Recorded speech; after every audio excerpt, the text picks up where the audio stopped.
वहां पर उसका कोई मीनिंग नहीं था, वहां पर उसका कोई मीनिंग नहीं था। तो उसको अपन देख लेंगे अभी। युकावा पोटेंशियल का जो आपके चैप्टर है, युकावा पोटेंशियल एमएससी में एक अलग से चैप्टर आता है, उसमें डिपेंड करता है बाय कर्व के बेस पे। तो अपन ने वहां पे जो कर्व था उसमें एक स्मॉल आर और एक कैपिटल आर लिया था, इसलिए मैंने वहां पे रेशो निकाल के ई की पावर -1 लिखा है। तो वो एक ही टर्म में मैं बताना चाहता हूँ कि जो भी एक्सपोनेंशियल की टर्म आएगी वो ई की पावर माइनस में आएगी, यानी जो भी टर्म आएगी आपके पास एक तरह से ये टर्म आनी चाहिए, या इसमें कोई ए बाई बी आ जाए, या ई की पावर -a भी आ जाए, इस टाइप की कोई भी टर्म आ सकती है। तो इसमें आपको गौर नहीं करना है, क्योंकि ये अभी तक आपके सिलेबस में आया नहीं, और जब तक सिलेबस में नहीं होगा इसके बेस पे मैं इसको डिस्कवर नहीं करूंगा। तो ये जब आप अपन युकावा पोटेंशियल आप नेट में सर्च करना तो आपको मिल भी जाएगा। तो अपन जो आज का टॉपिक है वो स्टार्ट करते हैं। वो है आपके पास नया टॉपिक है न्यूक्लियर मॉडल। क्या है आपके पास? Nuclear model. युकावा पोटेंशियल केवल मैंने एक फॉर्मूला लिखाया है जो आपके काम का नहीं है, वो केवल और केवल एमएससी बेस का है। बट आपको ये ध्यान रखना है कि एक्सपोनेंशियल की टर्म में जो भी माइनस आता है उसमें युकावा पोटेंशियल काम में लेते हैं।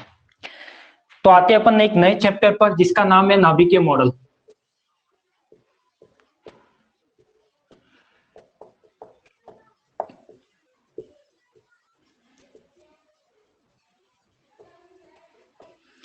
जो आपके पास एक नया चैप्टर है, मैंने बताया था कि यूनिट फर्स्ट में आपके पास 3 पार्ट में बटी हुई है। फर्स्ट था आपके पास एक न्यूक्लियर से रिलेटेड, न्यूक्लियर की प्रॉपर्टी है जो उसका न्यूक्लियर का बेसिक कंसेप्ट है। फिर है आपके पास सेकंड पार्ट है, वो था न्यूक्लियर फोर्स का, जो अपन ने 2 क्लास में पढ़ा है, न्यूक्लियर फोर्स की प्रॉपर्टी और युकावा मेजन थ्योरी। तो वो था आपके पास न्यूक्लियर फोर्स में। उसके बाद जो यूनिट फर्स्ट का थर्ड पार्ट है वो आता है आपके पास नाभिकीय मॉडल की। नाभिकीय मॉडल में कौन कौन से मॉडल आते हैं, कैसे कैसे मॉडल आते हैं, और ये मॉडल क्या क्या एक्सप्लेन करते हैं। तो ये अपन को क्या करना है, आज पढ़ना है। तो अपन स्टार्ट कर रहे हैं नाभिकीय मॉडल। तो सबसे पहले तो ये समझते हैं कि नाभिकीय मॉडल किस लिए आए थे। सबसे पहले तो ये कोई बता सकता है क्या कि नाभिकीय मॉडल किस लिए आए थे, या कौन कौन से मॉडल आए थे? यदि किसी को नाम पता है, यदि किसी ने 12th क्लास में पढ़े हैं, तो कोई कमेंट करके बता सकता है क्या नाभिकीय मॉडल में कौन कौन से मॉडल आए थे? देखो, सबसे पहले तो यदि मैं बात करता हूँ कि ये इसका नाम से स्पष्ट है कि ये कौन से मॉडल है, नाभिकीय मॉडल है। कौन से मॉडल है? नाभिकीय मॉडल है। इसका मतलब ये किसकी व्याख्या करेंगे? एक तरह से नाभिक की ही व्याख्या करेंगे। तो ये किसकी व्याख्या करते हैं? जो भी अपने पास नाभिक होता है या न्यूक्लियस होता है उसी की व्याख्या करते हैं। किसकी व्याख्या करते हैं? नाभिक की व्याख्या करते हैं। अभी नाभिक की व्याख्या करने के लिए अलग अलग मॉडल दिए गए, तो उसमें से अपने पास 3 मॉडल है जो आपके बीएससी वाले सिलेबस में है। फर्स्ट तो आपके पास है लिक्विड यानी द्रव बूंद मॉडल। फर्स्ट मॉडल है आपके पास द्रव बूंद model, liquid drop model, liquid drop model. Second है आपके पास सेल मॉडल, सेकंड है आपके पास सेल मॉडल।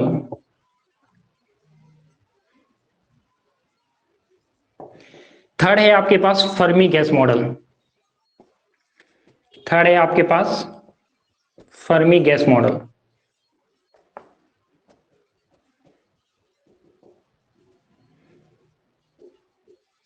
तो देखो, इन तीनों मॉडल में होता क्या वो देखना है। तो जो भी दिए गए थे अपने पास कि नाभिक की व्याख्या करने के लिए नाभिक में 3 तरह के या 3 प्रकार के मॉडल बताए गए। वैसे तो बहुत सारे मॉडल बताए, बट आपके जो बीएससी वाले सिलेबस में है वो 3 मॉडल बता रहे हैं।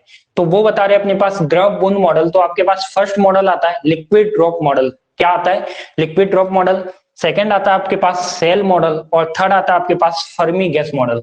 तो देखो, इसके यदि मैं अलग अलग रूप से देखूं कि लिक्विड ड्रॉप मॉडल में क्या बताया गया, सेल मॉडल में क्या बताया गया, और जो फर्मी गैस मॉडल है इसमें क्या बताया गया, तो अपन यदि इसके अलग से बात करते हैं तो द्रव बूंद मॉडल है, लिक्विड ड्रॉप मॉडल है, इसमें क्या बताया गया कि कोई भी नाभिक की बाइंडिंग एनर्जी, कोई भी नाभिक होता है उसके बाइंडिंग एनर्जी, एक उसकी रेडियस या उसका कोई घनत्व यानी डेंसिटी, ये सारी चीजें किससे निकाली जाती है?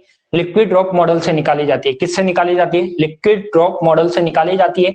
अब ये मॉडल क्या कहता है, क्या क्या एक्सप्लेन करता है, तो अपन एक एक करके एक एक मॉडल को पढ़ेंगे। तो आज अपन जो पढ़ने वाले हैं वो लिक्विड ड्रॉप मॉडल है। तो आज की और कल की क्लास है वो केवल और केवल लिक्विड ड्रॉप मॉडल पे चलेगी।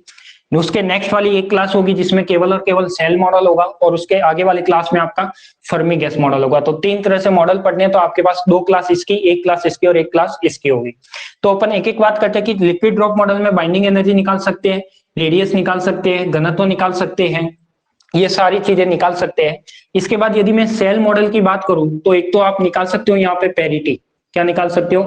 पेरिटी निकाल सकते हो। और कोई भी न्यूक्लियस की क्या निकाल सकते हो? स्पिन निकाल सकते हो। एक तो कोई भी न्यूक्लियर की स्पिन निकाल सकते हो, एक न्यूक्लियर की क्या निकाल सकते हो, पैरिटी निकाल सकते हो। जो ये सेल मॉडल है ये एमएससी, बीएससी और कोई भी कंपटीशन एग्जाम होता है उसमें 100% इसका क्वेश्चन पूछा जाता है कि कोई सा भी एग्जाम हो, चाहे कंपटीशन एग्जाम हो, चाहे बीएससी का एग्जाम हो, चाहे एमएससी का एग्जाम हो, एमएससी की फिजिक्स में भी ये सेल मॉडल आपको एक्सप्लेन करना पड़ेगा। तो इसलिए सेल मॉडल को तो अच्छे से समझना ही है, और द्रव बुंद मॉडल है वो भी इंपॉर्टेंट है। और जो फर्मी गैस मॉडल है, तो नाम से स्पष्ट है कि फर्मी गैस मॉडल, तो एक तरह से ये गैस की व्याख्या करेगा, यानी बात तो करेगा न्यूक्लियर की, बट न्यूक्लियर के अंदर जो गैस का कंसेप्ट होता है उसको अंदर वो जाके उसको एक्सप्लेन करेगा। तो अपन एक एक नाम से स्पष्ट करते हुए पढ़ते हैं कि जो नाभिकीय मॉडल है इसमें 3 मॉडल आएंगे, तो अपन एक एक की बात करते हैं। तो फर्स्ट अपन स्टार्ट करते हैं द्रव बुंद मॉडल। तो आप फर्स्ट हेडिंग लगा लीजिए कि नाभिक में ये 3 तरह के मॉडल पाए जाते हैं, और इसमें अपन फर्स्ट लिखते हैं कौन सा, लिक्विड ड्रॉप मॉडल। तो लिक्विड ड्रॉप मॉडल क्या होता है उसको अपन पहले समझते हैं। तो कोई बता सकता है कि ये लिक्विड ड्रॉप मॉडल क्या होता है? पहले तो आप हेडिंग लगा लो नाभिकीय मॉडल, और उसमें लिख लो 2 लाइन लिख लो पहले कि नाभिक के स्वरूप को समझने के लिए, नाभिक के स्वरूप को समझने के लिए, नाभिक के स्वरूप को समझने के लिए विभिन्न मॉडल बनाए गए। नाभिक के स्वरूप को समझने के लिए विभिन्न मॉडल बनाए गए।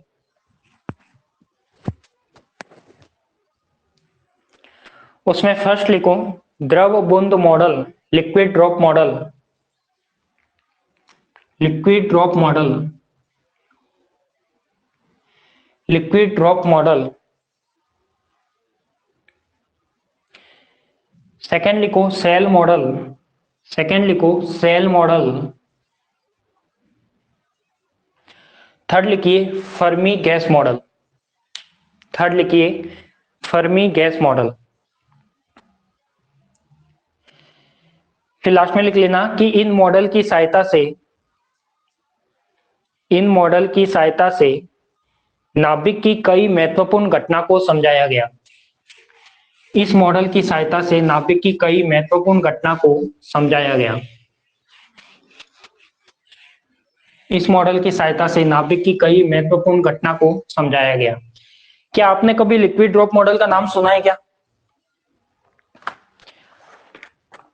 आपने कभी लिक्विड ड्रॉप मॉडल का नाम सुना है क्या?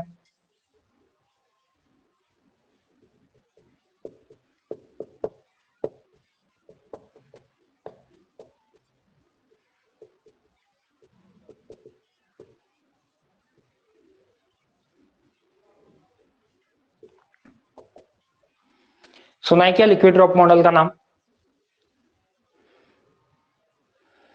हाँ, केमिस्ट्री में 11th में इलेक्ट्रॉन पर चार्ज कैलकुलेट कर रहे। अच्छा, चलो ठीक है, फिजिक्स में तो शायद नहीं सुना, बट केमिस्ट्री में आपने सुना है। तो कोई मुझे बता सकता है क्या ये लिक्विड ड्रॉप मॉडल क्या कहता है? कोई मुझे बता सकता है कि ये लिक्विड ड्रॉप मॉडल कैसे न्यूक्लियर को एक्सप्लेन करता है? इसका नाम द्रव बूंद मॉडल क्यों दिया गया, और ये नाभिक को किस तरीके से एक्सप्लेन करता है? यदि किसी को पता हो तो मुझे कमेंट करके बताएं कि द्रव बूंद मॉडल है वो नाभिक को किस प्रकार से, किस तरीके से एक्सप्लेन कर सकता है। इलेक्ट्रॉन पर चार्ज कैलकुलेशन करते थे, तो क्या केवल ये चार्ज के लिए काम आता है क्या? क्योंकि इसमें तो जो कंसेप्ट है वो चार्ज का तो आएगा नहीं इसमें। तो देखो अपन बात करते हैं, सबके एक बार नोट्स आप साइड में रख दो, और जो जो मैं समझाने जा रहा हूं उसको समझो पहले। तो पहले तो अपन इसको समझ लेते हैं क्या क्या बता रहा है। तो देखो सबसे पहले यदि हम बात करें द्रव बूंद मॉडल के, लिक्विड ड्रॉप मॉडल की, न्यूक्लियर मॉडल का फर्स्ट मॉडल है। अब मैं कहता हूं कि इस मॉडल में क्या क्या बताया गया। तो यदि मैं कहता हूं कि जो नाभिक का आकार होता है, आप सभी जानते हो कि नाभिक ये क्या करता है, जो भी नाभिकीय मॉडल है वो क्या करेगा, एक तरह से न्यूक्लियर की प्रॉपर्टी को बताएगा, नाभिक के बारे में, नाभिक की जितनी भी घटनाएं हैं उसको एक्सप्लेन करेगा। तो यहाँ पे मैं कह सकता हूं कि जो नाभिक होता है, क्या होता है, कोई भी नाभिक होता है, कोई भी न्यूक्लियस होता है, वो एक द्रव की बूंद के समान होता है। क्या होता है? द्रव की बूंद के समान होता है। क्या लिख सकता हूं मैं? द्रव की बूंद के समान होता है। यानी ये मॉडल क्या मानता है कि जो भी नाभिक होता है वो, जैसे आपने लिक्विड की या कोई भी लिक्विड की बूंद देखी होगी, तो ड्रॉप देखी होगी, तो वो ड्रॉप कुछ इस टाइप से होती है। यदि आप सबने देखी है पानी की बूंद देखी होगी या कोई ऑयल की बूंद देखी होगी, तो वो कुछ इस टाइप से होती है, इस टाइप से होती है, जिसमें अपने पास मैं कह सकता हूँ कि ये कुछ इस टाइप से इसका बराबर सा मटेरियल रहता है। तो ये क्या रहती है, एक तरह से बूंद रहती है। तो ये क्या कहता है, द्रव बूंद मॉडल ये कहता है कि जो भी नाभिक है उसको एक द्रव की बूंद के समान माना गया है। किसके समान माना गया है, द्रव की बूंद के समान माना गया है। अब मैं कह सकता हूं कि इसको द्रव की बूंद के समान क्यों माना, इसमें ऐसा क्या दिखा कि आपको इसको द्रव की बूंद के समान मानना पड़ा। यानी ये जब नाभिक द्रव की बूंद के समान माना गया है, इसका मतलब जो भी द्रव की बूंद है, यानी जो ड्रॉप है, लिक्विड ड्रॉप है, उसकी प्रॉपर्टी और न्यूक्लियर की प्रॉपर्टी यदि सारी सेम मैच हुई होगी, इसलिए इसको ये माना होगा। सही है कि कोई भी आपके पास लिक्विड की ड्रॉप है, उसकी सारी प्रॉपर्टी नाभिक से या न्यूक्लियस से मैच की होगी, तभी तो इसने नाभिक को लिक्विड के समान माना होगा, वैसे तो मान नहीं सकता। यदि बिना प्रॉपर्टी मैच किए मान सकता है क्या, नहीं मान सकता। तो मैं कह सकता हूं कि यहाँ पे कुछ द्रव की, जो भी द्रव की बूंद की जो जो भी प्रॉपर्टी होती है, उन प्रॉपर्टी को मैच किया किससे, न्यूक्लियर से, और सारी की सारी प्रॉपर्टी न्यूक्लियर से मैच हो जाती है, तो वो कह रहा है कि जो भी नाभिक होता है वो भी कैसा होता है, द्रव की बूंद के समान होता है। अब अपन बात करते हैं कि इसमें कौन कौन सी प्रॉपर्टी ऐसी थी जिससे वो नाभिक को द्रव की बूंद के समान मान रहा है। तो अपन एक एक प्रॉपर्टी की बात करेंगे। तो यदि मैं कहता हूं, पहले तो इसके आकार की बात करता हूं, किसके आकार की बात करता हूं, नाभिक के आकार की या द्रव की बूंद के आकार की। अब मुझे यहाँ पे बता सकता है कि द्रव की बूंद सभी ने देखी है, नहीं देखी तो आपके पास पानी का गिलास होगा, डाल दो टेबल पे, पता लग जाएगा कि द्रव की बूंद कैसी होती है। तो देखो यहाँ पे अपन फर्स्ट एक एक करके बात करते हैं। तो एक एक करके बात करते हैं, तो यहाँ पे अपन देखते हैं कि जो नाभिक है वो क्या होता है, उसका नाभिक का जो आकार होता है वो क्या होता है, एक तरह से द्रव की बूंद के समान होता है। और ये मॉडल बताता क्या क्या है, तो मैं कह सकता हूं कि ये क्या बताता है, नाभिक की आंतरिक संरचना को व्यक्त करता है। नाभिक की आंतरिक संरचना। अब नाभिक की आंतरिक संरचना में क्या क्या आता है, मैं कह सकता हूं कि नाभिक की आंतरिक संरचना को क्या करता है, ये एक्सप्लेन करता है। अब उस आंतरिक संरचना में क्या क्या आता है, तो आप सभी को पता है कि जो भी न्यूक्लियस है उसके इंटरनल स्ट्रक्चर में आता है, एक तो पास प्रोटॉन और एक न्यूट्रॉन, न्यूक्लियन पार्टिकल आते हैं, उन सारों के बेस पे वो एक्सप्लेन करेगा। फिर उसकी रेडियस हो गई, फिर उसके बाइंडिंग एनर्जी हो गई, फिर उसकी कोई डेंसिटी हो गई, उसका घनत्व हो गया, ये सारी की सारी चीजें यहाँ पे एक्सप्लेन करेगा। तो मैं कह सकता हूँ कि नाभिक होता है वो क्या होता है, द्रव की बूंद के समान होता है। तो मैं एक एक प्रॉपर्टी की बात करता हूँ। मुझे ये बताइए कि जो द्रव की बूंद का आकार होता है, द्रव की बूंद का आकार ये कैसा होता है। जल्दी से मैं जो भी पूछने जा रहा हूं आपको कॉमन बेसिक चीजें पूछ रहा हूं एकदम, जो आपने प्रैक्टिकली रियल लाइफ में कहीं ना कहीं देखी है। तो मैं कह रहा हूं कि जो भी द्रव की बूंद का आकार होता है वो कैसा होता है, जल्दी से मुझे कमेंट करके बताइए। सरफेस टेंशन की वजह से गोल होता है, बिल्कुल। तो सभी को पता है कि जो भी बूंद होती है पृष्ठ तनाव की वजह से वो क्या होती है, गोल होती है। तो मैं कह सकता हूं कि जो भी द्रव की बूंद का आकार होता है वो कैसा होता है, गोल होता है। किसकी वजह से, पृष्ठ तनाव की वजह से। किसकी वजह से, पृष्ठ तनाव की वजह से।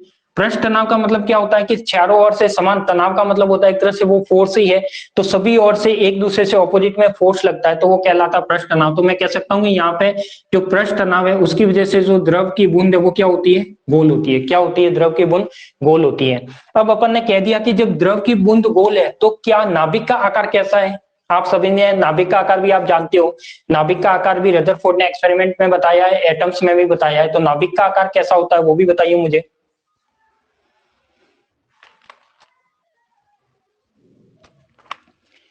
नाभिक का आकार कोई बता सकता है कि नाभिक का आकार, आपने इतने सारे मॉडल पढ़े हैं, पहला थॉमसन मॉडल पढ़ा है, फिर रदरफोर्ड मॉडल पढ़ा है, फिर नील्स बोर पढ़ा है, तो आप उसके बेस पे बता सकते हो कि नाभिक का आकार क्या माना गया है,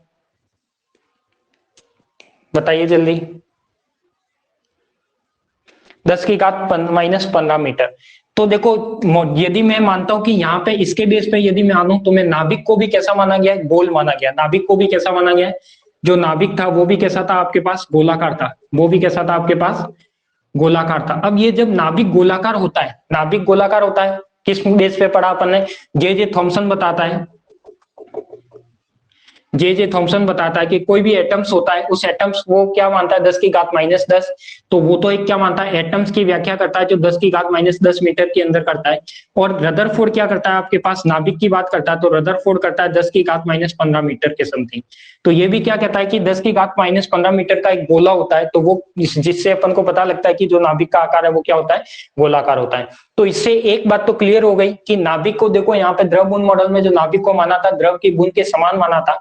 तो एक प्रॉपर्टी तो यहां से आपको क्लियर हो गई कि जब भी द्रव की बूंद है वो गोलाकार होती है, किसकी वजह से, पृष्ठ तनाव की वजह से। तो मैं कह सकता हूं कि यहाँ पे जो नाभिक का आकार होता है वो भी क्या होता है, गोलाकार होता है। तो वो मान सकता हूं कि जो नाभिक है वो एक द्रव की बूंद के समान है। अब आता हूं मैं सेकेंड प्रॉपर्टी पे।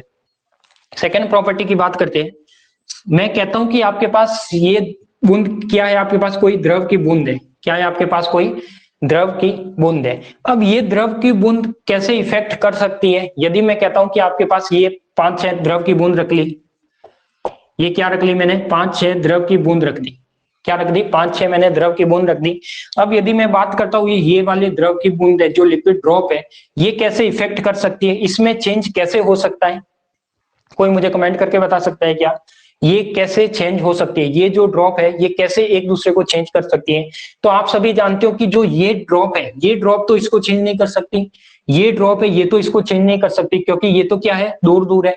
तो इसको चेंज कौन सी करेगी, चेंज करेगी ये वाली, यानी ये वाली ड्रॉप इसमें, या ये वाली ड्रॉप यदि इसके पास आसपास आती है तो ये क्या करती है, इफेक्ट डालती है। हो सकता है ये वाली ड्रॉप यदि इससे मिल जाए तो वो क्या बनेगी, बड़ी बन जाएगी।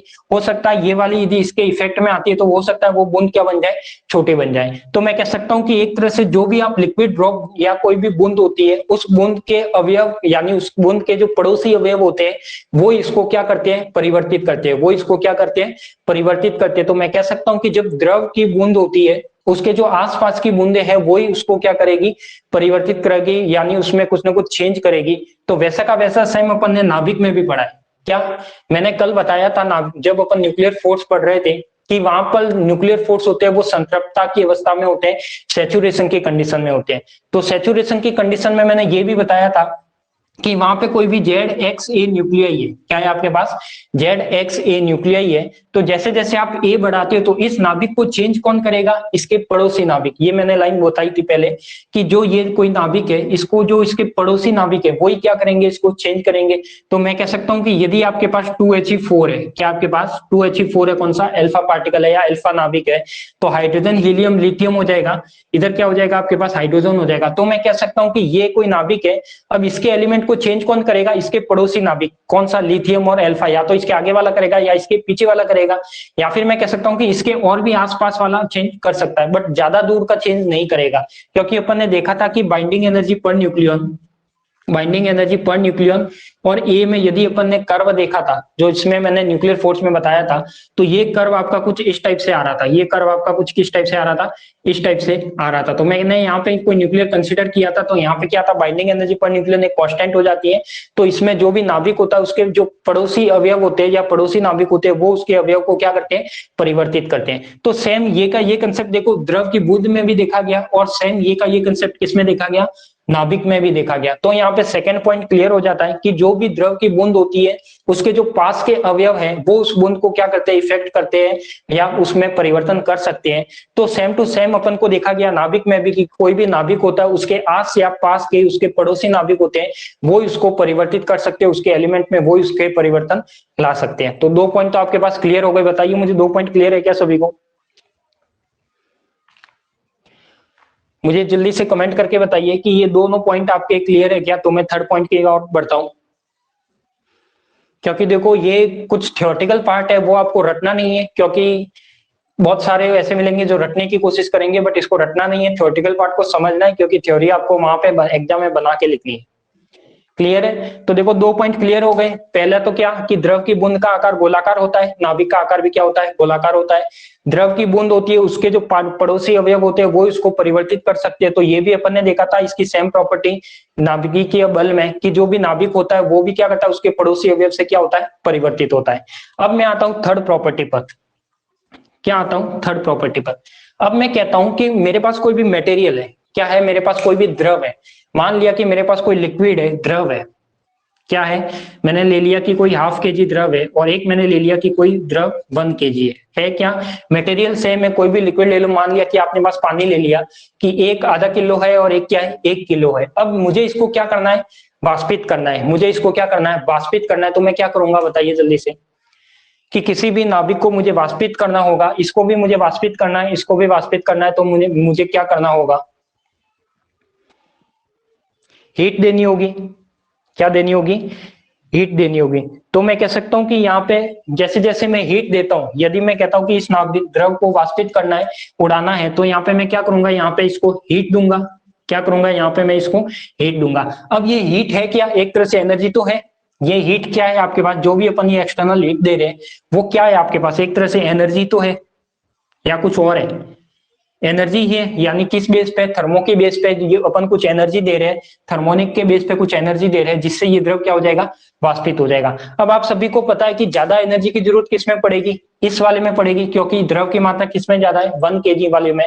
तो मैं कह सकता हूं कि इसमें भी एनर्जी की जरूरत है, बट इसके कंपेयर में क्या, इसमें एनर्जी कम चाहिए, इसमें एनर्जी ज्यादा चाहिए। आप नहीं करते गैस में कभी कभार पूरा पूरा जो बर्तन होता है वो पूरा भर के रख देते हो और एक बर्तन को आधा भर के रख देते हो, तो उसमें आपने गैस चालू करके देखना, तो उसमें जो पानी होता है जल्दी वाष्पित कौन सा होता है, जो कम पानी वाला होगा वो जल्दी वाष्पित हो जाएगा, क्योंकि उसमें एनर्जी कम चाहिएगी।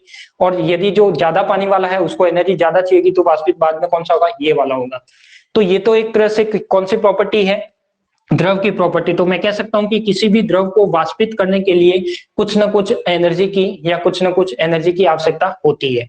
अब मैं आता हूं इसके कंपेयर में नाभिक में। तो नाभिक में क्या होता है, जैसे जैसे आप नाभिक की द्रव्यमान संख्या ए बढ़ाते हो, ये क्या है आपके पास, ZXA है। क्या है आपके पास, ZXA है। जैसे जैसे मैं इस ए को इंक्रीज करता हूं, क्या करता हूं, जैसे जैसे मैं इस ए को इंक्रीज करता हूं, तो आपको पता होगा कि जब ए इंक्रीज होता है, इसका मतलब जेड भी तो क्या होता है आपका, इंक्रीज होता है। इसका मीनिंग तो यही हुआ, यदि आप जेड को या ए को इंक्रीज करते हो, तो जैसे जैसे आपका ए इंक्रीज होगा, क्या होगा, जैसे जैसे आपका ए इंक्रीज होगा, तो वहां पे उसकी बाइंडिंग एनर्जी भी क्या होती है, इंक्रीज होती है। क्या होती है, उसकी बाइंडिंग एनर्जी भी क्या होती है, इंक्रीज होती है। तो देखो ये वाली प्रॉपर्टी भी इससे मैच कर गई कि यहाँ पे जब अपन ने द्रव में माना कि द्रव को वाष्पित करने के लिए कुछ ना कुछ एनर्जी चाहिए, तो यहाँ पे सेम अपन ने कोई भी न्यूक्लियस लिया, उसको भी यदि मैं ए की संख्या बढ़ाता हूँ, यहाँ पे मैं क्या करता हूँ, जैसे द्रव की मात्रा बढ़ाई है, यहाँ पे द्रव की मात्रा बढ़ाई है, तो यहाँ पे मैं मास नंबर ए बढ़ाता हूँ। तो जितना आप मास नंबर ए बढ़ाओगे, उतनी ज्यादा एनर्जी क्या करेगी, binding energy चाहिएगी।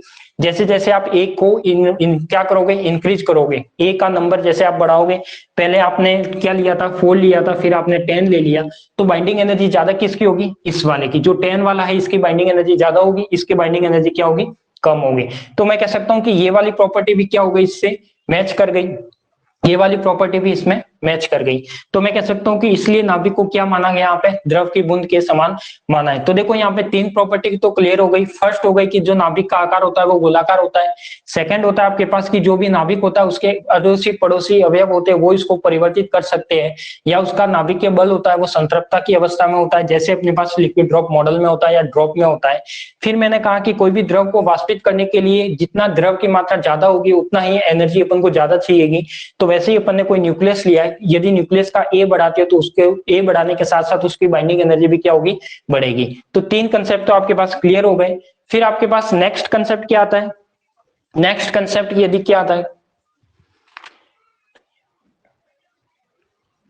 Amount of matter पर तो डिपेंड करेगा ही। यदि किसी भी लिक्विड को यदि आपको वाष्पित करना है, एक ½ किलो लिया, 1 किलो लिया, तो क्या डिपेंड नहीं करेगा क्या, एनर्जी तो उस पर डिपेंड करेगी कि एनर्जी किसमें ज्यादा लगेगी, इसमें ज्यादा लगेगी या इसमें ज्यादा लगेगी। वो तो आपका कॉमन नॉलेज है, उससे ही पता लग रहा है कि कोई भी लिक्विड ड्रॉप या कोई भी आपने लिक्विड लिया, कोई क्या लिया, मैंने 500 ग्राम ले लिया, एक जगह मैंने 1000 ग्राम ले लिया या 1 किलो ले लिया, तो इसको वाष्पित करने के लिए एनर्जी तो किसको ज्यादा चाहिएगी, इसको ज्यादा चाहिएगी। एनर्जी किसके लिए ज्यादा होगी, इसकी ज्यादा होगी, क्योंकि इसको पूरा वाष्पित करना है। वाष्पित करने का मतलब है कि पूरा द्रव क्या हो जाए, वाष्पित हो जाए। तो पूरा वाष्पित कब होगा, जब इसमें ज्यादा से ज्यादा एनर्जी आएगी। तो सेम ये वाला कंसेप्ट क्या कर गया, नाभिक से मैच कर गया। अब मैं बात करता हूं नाभिक की जो द्रव की बूंद होती है, क्या होती है, जो नाभिक की द्रव की बूंद होती है उसके घनत्व की बात करता हूं। क्या मुझे इसका कोई घनत्व बता सकता है क्या, कि कोई भी लिक्विड ड्रॉप होती है उसका घनत्व कितना होता है, कोई मुझे बता सकता है क्या कि जो भी द्रव की बूंद होती है उसका घनत्व कितना होता है, बताइए जल्दी से कमेंट करके। कि जो भी नाभिक ये द्रव की बूंद होती है उसका घनत्व कितना होता है।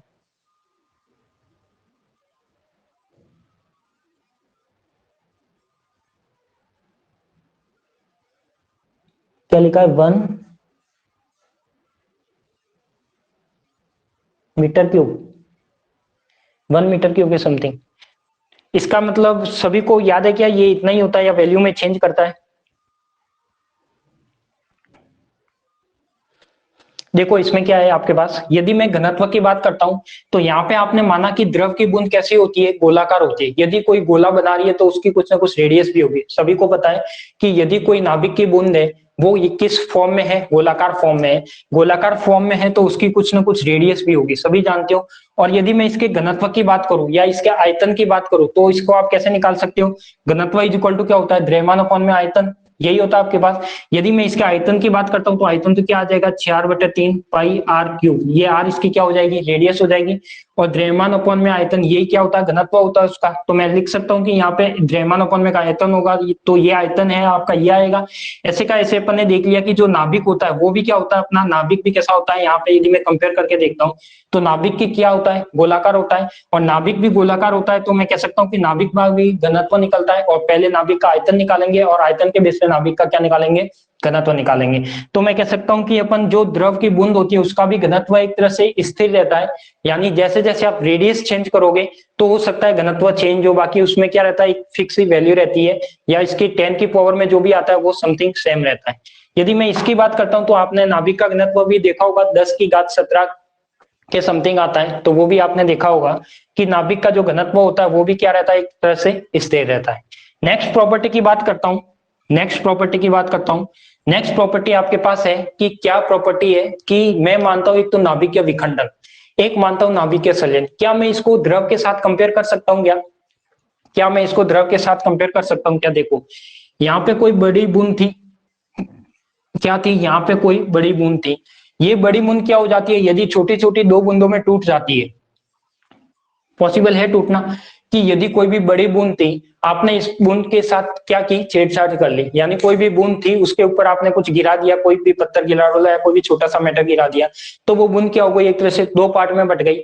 तो मैं कह सकता हूं कि इस बूंद का क्या हो गया, एक तरह से क्या हो गया, विखंडन हो गया। क्या हो गया, विखंडन हो गया। या फिर मैं ऐसे भी कह सकता हूं कि कोई बूंद थी, ये क्या थी आपके पास, कोई बूंद थी, ये आपके पास कोई इस टाइप की क्या थी, बूंद थी। और ये बूंद आपस में दोनों से मिलकर क्या बना लेती है, एक बड़ी बूंद का निर्माण कर लेती है।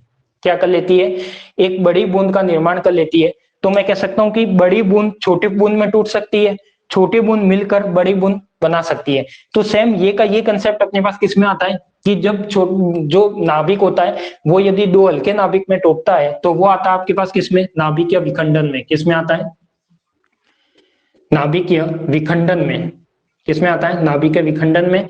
और जब छोटी छोटी बूंद मिलकर एक भारी बूंद बनाती है तो मैं कह सकता हूं कि ये किसका एग्जाम्पल है, नाभिक में एक तरह से नाभिकीय संलयन का। किसका एग्जाम्पल है, नाभिकीय संलयन का। तो ये कुछ प्रॉपर्टी थी। तो ये सारी प्रॉपर्टी देखते हुए देखो यहाँ पे जितनी भी प्रॉपर्टी द्रव की थी वो की वो प्रॉपर्टी सेम किससे मैच कर गई, नाभिक से मैच कर गई।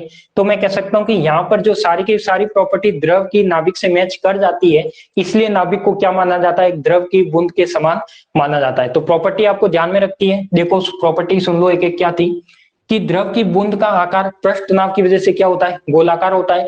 तो अपन ये भी जानते हैं कि जो मॉडल दिए गए उसके बेस पे अपन जानते हैं कि जो नाभिक का आकार होता है वो भी क्या होता है, गोलाकार होता है। सेकंड है आपके पास कि जो भी एक द्रव की बूंद है उसमें यदि कुछ भी परिवर्तन करना है तो वो उसके अड़ोसी पड़ोसी अवयव होते हैं, जो बूंद के आसपास की बूंद है वो इसमें परिवर्तन कर सकती है। तो सेम कंसेप्ट अपन ने नाभिक में भी पढ़ा है कि कोई भी नाभिक है उस नाभिक के जो अड़ोसी पड़ोसी नाभिक है वो इसको क्या करते हैं, परिवर्तित कर सकते हैं, बाकी कोई भी दूर का नाभिक उसे चेंज नहीं कर सकता। फिर मैं बात करता हूं कि किसी भी द्रव को वाष्पित करने के लिए क्या चाहिए, आपको एनर्जी चाहिए। द्रव कम है तो एनर्जी कम चाहिएगी, द्रव ज्यादा है तो एनर्जी ज्यादा चाहिएगी। अब मैं यहाँ पे कह सकता हूँ कि ये कोई नाभिक है। अब यहाँ पे तो अपन को क्या, ये तो कोई वाष्पित तो करना नहीं है, बट यहाँ पे जैसे जैसे मैं ए का नंबर बढ़ाऊंगा, क्या बढ़ाऊंगा, मास नंबर बढ़ाऊंगा, तो यहाँ पे क्या बढ़ेगी, बाइंडिंग एनर्जी बढ़ेगी। यानी मैं कह सकता हूँ कि ए बढ़ाने पर आपको बाइंडिंग एनर्जी ज्यादा चाहिएगी। या तो मैं कह सकता हूँ बाइंडिंग एनर्जी का मीनिंग क्या होता है कि किसी भी न्यूक्लियस को तोड़ने के लिए जितनी भी एनर्जी की आवश्यकता होती है वो कहलाती है आपकी बाइंडिंग एनर्जी। तो मैं कह सकता हूँ कि जैसे जैसे आप ए बढ़ाओगे तो एक तरह से बाइंडिंग एनर्जी अपन को क्या चाहिएगी, ज्यादा चाहिएगी। फिर मैं कह सकता हूँ कि जैसे द्रव की बूंद का घनत्व स्थिर होता है वैसे ही नाभिक का घनत्व भी क्या होता है, एक तरह से स्थिर होता है। फिर मैं कह सकता हूँ कि जैसे कोई एक बड़ी बूंद है वो छोटी छोटी बूंद में क्या हो जाती है, कन्वर्ट हो जाती है, तो वो किसका एग्जांपल है, एक तरह से नाभिकीय विखंडन के जैसा होता है। और छोटी छोटी बूंद मिलकर एक बड़ी बूंद बनाती है तो वो क्या होता है आपके पास, एक तरह से नाभिकीय संलयन होता है। तो इस ये सारी की सारी प्रॉपर्टी क्या थी, द्रव की प्रॉपर्टी और न्यूक्लियर की प्रॉपर्टी सारी की सारी मैच कर गई थी। ये मैच करने की वजह से अपन ने क्या माना कि जो नाभिक का आकार होता है वो द्रव की बूंद के समान होता है। बताओ ये चीजें पांचों पॉइंट क्लियर है क्या, तो मैं आगे बढ़ता हूं।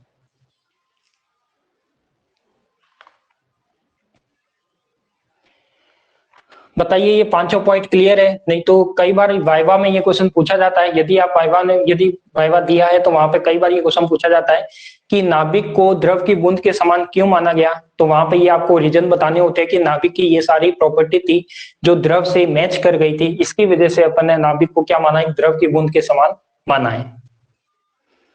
चले आगे,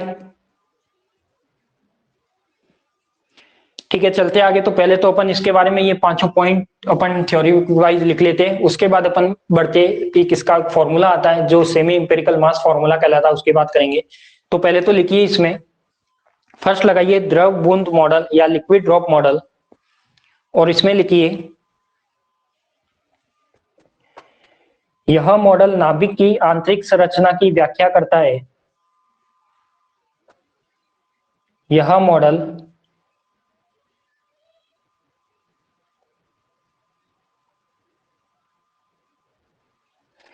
कूलाम फोर्स की वजह से भी गोल हो सकती है। देखो कूलाम फोर्स की वजह से गोल कैसे होगी, क्योंकि कूलाम फोर्स किस पर लगाएंगे, पहली बात तो ये आती है। अपन बात कर रहे हैं किसकी, नाभिक की, और नाभिक में बल लगता है कौन सा, न्यूक्लियर बल। तो वहां पर अपन कूलाम बल को तो मान ही नहीं रहे, क्योंकि अपन ने कल ही जब अपन ने नाभिकीय बल देखा वहां पर ही देखा था कि जो नाभिकीय बल होता है जो न्यूक्लियर के अंदर लगता है वो नाभिकीय बल होता है। यदि वहां पे कूलाम बल अप्लाई करने लग जाएंगे तो नाभिकीय बल क्या करेगा, फिर बैठा थोड़ी रहेगा। तो कूलाम बल होता है वो यदि एक रेंज होती है उससे वो नाभिक के बाहर की बात करेगा तो वहां पे कूलाम मान सकते हैं। बाकी अपन को क्या मानना है, नाभिक के अंदर की बात होगी तो अपन को न्यूक्लियर फोर्स ही कंसिडर करना है। बाकी इसमें कुछ एनर्जी आती है तो कूलाम की एनर्जी अपन जरूर इसमें डिफाइन करेंगे, वो भी आगे एक फॉर्मूला आएगा उससे पता लग जाएगा कि कूलाम की एनर्जी इसमें कैसे डिपेंड करती है। लिखो इसमें, यह मॉडल नाभिक की आंतरिक संरचना की व्याख्या करता है। यह मॉडल नाभिक की आंतरिक संरचना की व्याख्या करता है। यह मॉडल नाभिक की आंतरिक संरचना की व्याख्या करता है। इस मॉडल के अनुसार नाभिक की संरचना द्रव की बूंद के समान होती है। इस संरचना के अनुसार या इस मॉडल के अनुसार नाभिक की संरचना द्रव की बूंद के समान होती है। द्रव की बूंद के समान होती है।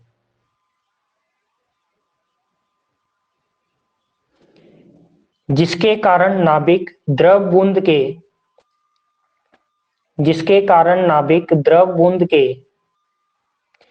सभी गुणधर्मों को संतुष्ट करता है। जिसके कारण नाभिक द्रव बूंद के सभी गुणधर्मों को संतुष्ट करता है। जिसके कारण नाभिक द्रव बूंद के सभी गुणधर्मों को संतुष्ट करता है। फिर एक एक पॉइंट वाइज लिखना, उसके बाद फर्स्ट पॉइंट लिखिए, द्रव की बूंद का आकार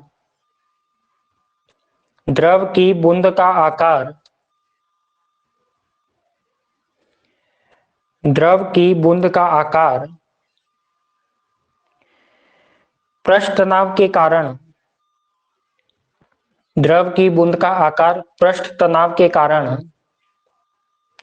गोलीय होता है। द्रव की बूंद का आकार पृष्ठ तनाव के कारण गोलीय होता है। उसी प्रकार नाभिक का आकार भी गोलीय माना जाता है। उसी प्रकार नाभिक का आकार भी गोलीय माना जाता है।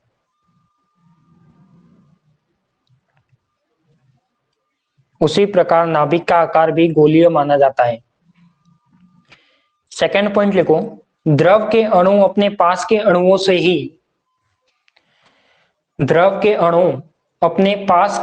से ही प्रभावित होते हैं। द्रव के अणु अपने पास के अणुओं से ही प्रभावित होते हैं। द्रव के अणु अपने पास के अणुओं से ही प्रभावित होते हैं। उसी प्रकार नाभिकीय बल भी संतृप्त होते हैं। उसी प्रकार नाभिकीय बल भी संतृप्त होते हैं। उसी प्रकार नाभिकीय बल भी संतृप्त होते हैं।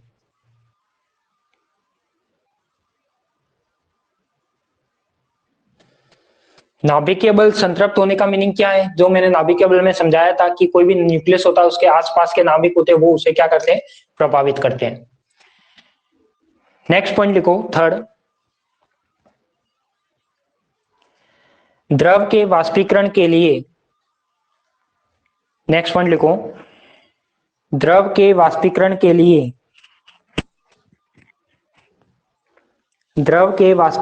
लिए आवश्यक ऊर्जा का मान, द्रव के वाष्पीकरण के लिए आवश्यक ऊर्जा का मान द्रव की मात्रा के साथ बढ़ता है। द्रव के वाष्पीकरण के लिए आवश्यक ऊर्जा का मान द्रव की मात्रा के साथ बढ़ता है। द्रव की मात्रा के साथ बढ़ता है। इसी प्रकार द्रव्यमान संख्या बढ़ने के साथ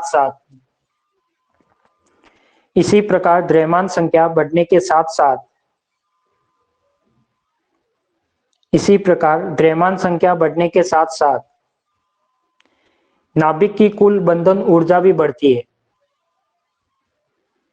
इसी प्रकार द्रव्यमान संख्या बढ़ने के साथ साथ नाभिक की कुल बंधन ऊर्जा भी बढ़ती है।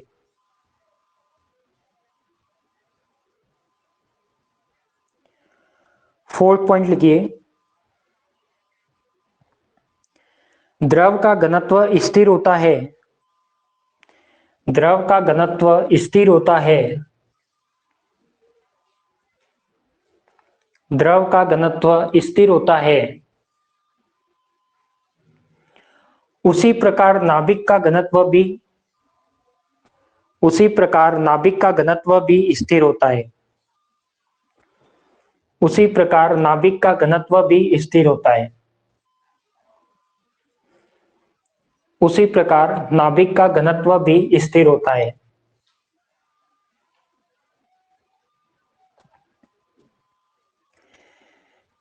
फाइव पॉइंट लिखिए, 5 नंबर का, नाभिकीय विखंडन तथा संलयन को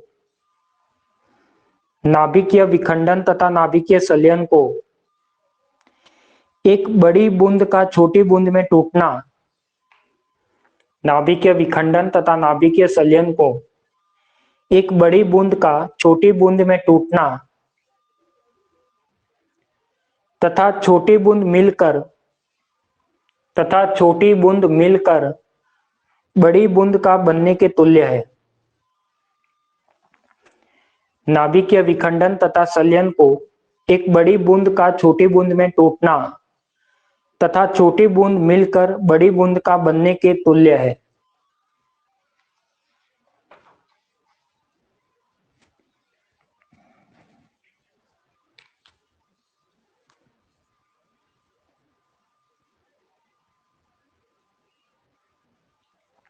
ठीक है, तो देखो ये अपन ने जो रीजन लिखे हैं वो सब सारे के सारे क्या थे? एक तरह से न्यूक्लियर को जो द्रव की बूंद के समान माना गया उसके ही रीजन थे। तो इसलिए इसको क्या बोला जाता है? इसको इसलिए जो द्रव बूंद मॉडल है उसको नाभिक के अंदर बोला जाता है कि ये क्या एक नाभिकीय मॉडल है। क्यों? क्योंकि नाभिक होता है वो एक द्रव की बूंद के समान होता है। तो वो सारी की सारी प्रॉपर्टी अपन ने देखी है। अब अपन बढ़ते आगे कि इसके बेस पे क्या डिफाइन होता है। तो मैंने बताया था कि द्रव बूंद मॉडल की सहायता से ये नाभिक की बाइंडिंग एनर्जी को डिफाइन करता है। क्या करता है? बाइंडिंग एनर्जी को डिफाइन करता है। तो यहाँ पे एक फॉर्मूला दिया जाता है, सामी आनुभाविक द्रव्यमान सूत्र, सेमी इंपेरिकल मास फॉर्मूला। यदि सभी ने नाम सुना होगा क्लास 12th में। तो यहाँ पे अपन बात करते हैं किसकी? सामी आनुभाविक द्रव्यमान सूत्र की।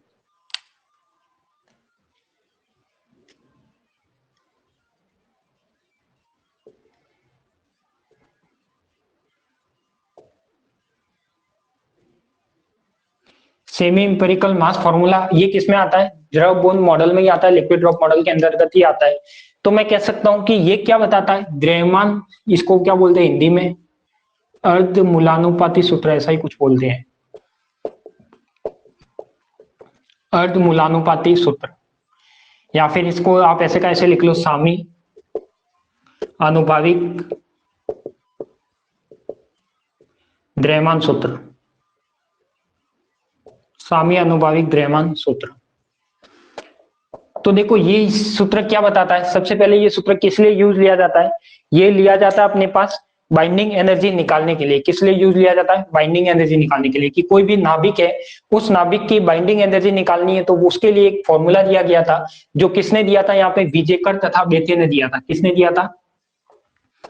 विजेकर तथा बेथे ने दिया था। किसने दिया था? विजेकर तथा बेथे ने दिया था। और उन्होंने एक फॉर्मूला दिया जिसको अपन नाम दिया गया सेमी इंपेरिकल मास फॉर्मूला। अब ये फॉर्मूला था क्या? ये था आपके पास कि कोई भी बाइंडिंग एनर्जी होती है ई बी, क्या होती है आपके पास? कोई भी बाइंडिंग एनर्जी होती है, वो कौन कौन सी एनर्जी के योग के तुल्य होती है। तो इसमें बताया गया कि द्रव की बूंद को इंक्लूड करते हुए यहाँ पे बताया गया कि यहाँ पे जो बाइंडिंग एनर्जी आएगी ई बी, वो किस किस के इक्वल होगी, या फिर आप इसको केवल टोटल कुल ऊर्जा की फॉर्म में या ई की फॉर्म में भी लिख सकते हो। अब यहाँ पे मैं बात करता हूँ कि कौन कौन सी एनर्जी कुल एनर्जी के इक्वल होगी। तो यहाँ पे आपके पास 5 टाइप की एनर्जी आती है। कौन सी आती है? 5 टाइप की एनर्जी आती है। तो फर्स्ट तो आता है आपके पास ई वी। फर्स्ट क्या आता है आपके पास? E we. जो ई वी यहाँ पर क्या है? आयतन ऊर्जा है। ई वी यहाँ पर क्या है? आयतन ऊर्जा है। क्या है आपके पास? आयतन ऊर्जा है। अब मैं बात करता हूं ई वी के बाद क्या आता है? कोई बता सकते हैं क्या, यदि किसी को याद है तो, कि सेमी इंपेरिकल मास फॉर्मूला बाइंडिंग एनर्जी को ज्ञात करने के लिए विजेकर तथा बेथे ने बताया था। और यहाँ पे ये 5 एनर्जी का जो कॉम्बिनेशन होता है वो इसकी बाइंडिंग एनर्जी या टोटल एनर्जी होती है। तो मैं कह सकता हूँ कि फर्स्ट तो आ गया आपके पास ईवी, क्या आ गया? आयतन ऊर्जा आ गया। फर्स्ट तो क्या आ गया आपके पास? ईवी, आयतन ऊर्जा आ गया। सेकंड क्या आता है आपके पास? इसका ई एस। अब ये ई एस क्या है? ई एस है आपकी पृष्ठीय ऊर्जा। ई एस क्या है? आपकी पृष्ठीय ऊर्जा। एक एक ऊर्जा को अपन डिफाइन भी करेंगे कि इसकी क्या क्या वैल्यू आती है। तो ई वी आयतन ऊर्जा, ई एस पृष्ठीय ऊर्जा। फिर आता है आपके पास ई सी। ई सी आपके पास क्या है? कूलाम ऊर्जा। जो रेखा ने अभी पूछा था कि कूलाम बल की वजह से नहीं होता क्या, तो देखो कूलाम बल की वजह से तो नहीं होता, बट कूलाम ऊर्जा की वजह से यहाँ पे जो ई सी है, इसके बेस पे अपन एनर्जी में इसका रोल जरूर होता है। तो मैं कह सकता हूँ कि जो ई सी होता है वो क्या होता है आपके पास? कूलाम ऊर्जा। फिर आता है आपके पास कूलाम ऊर्जा के बाद आते हैं आपके पास एक और एनर्जी आती है जिसे बोलते हैं अपन असिमेट्रिक एनर्जी। क्या बोलते हैं? असिमेट्रिक एनर्जी, जिसे बोलते हैं अपन ई ए। क्या बोलते हैं? ई ए। तो ई ए यहाँ पे क्या है? असममित ऊर्जा है। असममित ऊर्जा है। फिर आता है आपके पास क्या? असममित ऊर्जा के बाद आता है आपके पास युग्मन ऊर्जा, जिसे बोलते हैं अपन पेयर एनर्जी। जो क्या आता है आपके पास? ईपी आता है। क्या आता है? युग्मन ऊर्जा।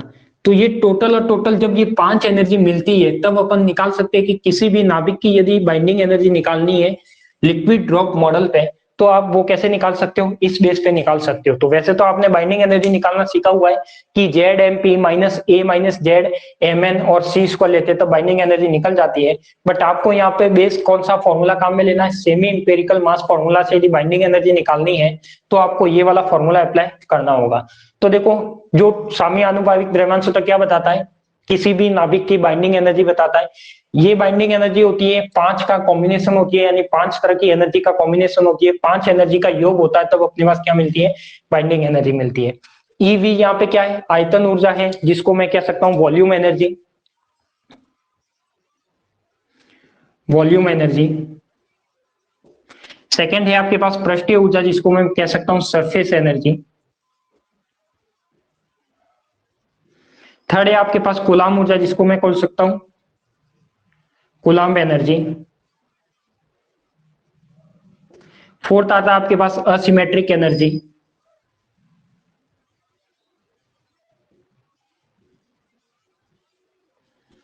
और फिर आता है आपके पास पेयर एनर्जी। इस टाइप से ये 5 टाइप की एनर्जी होती है। तो अपन पहले इस एनर्जी के बारे में लिखेंगे, ये फॉर्मूले के बारे में लिखेंगे। उसके बाद अपन एक एक एनर्जी को डिफाइन करेंगे। पहले आयतन ऊर्जा को करेंगे, फिर पृष्ठीय ऊर्जा को करेंगे, कूलाम ऊर्जा को करेंगे, असममित ऊर्जा को करेंगे, और यहाँ पे युग्मन ऊर्जा को करेंगे। तो आज की क्लास में अपन ये दो तो अपन आज ही पढ़ेंगे, इसके बाद ये 3 है वो कल वाली क्लास में पढ़ेंगे। तो पहले तो इसके बारे में लिखिए, सेमी इंपेरिकल मास फॉर्मूला या अर्ध मूलानुपाती सूत्र के बारे में। इसमें लिखिए नाभिक के द्रव्यमान घनत्व, नाभिक के द्रव्यमान घनत्व और त्रिज्या की गणना करने के लिए, नाभिक के द्रव्यमान घनत्व और त्रिज्या की गणना करने के लिए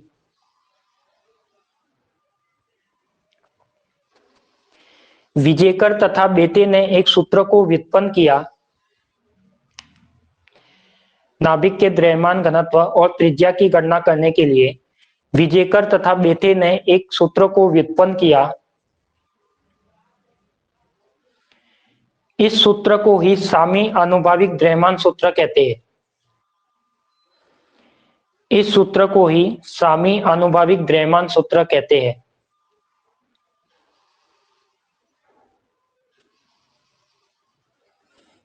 इस सूत्र को ही सामी आनुभाविक द्रव्यमान सूत्र कहते हैं।